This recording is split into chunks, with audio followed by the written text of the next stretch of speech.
planning, ang na-encounter ko namin is maraming ideas na nag-clash. So, it really came down to this main dish. That's why ito po napili namin. Kasi gusto po namin na, ang gusto po namin sa inyo is quality dish, not just a simple dish, but is a quality dish po.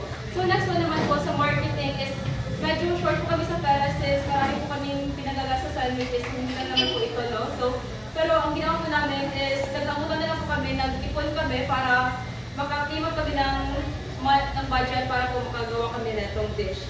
Then, sa last naman po, during pagluto kanina is siyempre po sa situation na Ibra na ubusan po ng gas sa bahay niya, Zarina.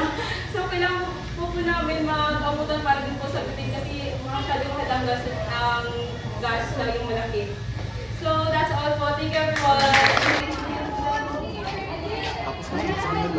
Ay. Parang gusto ko mag... Ay, dalawa-dalawa lang bro.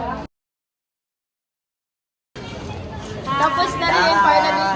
Wow, we conquered.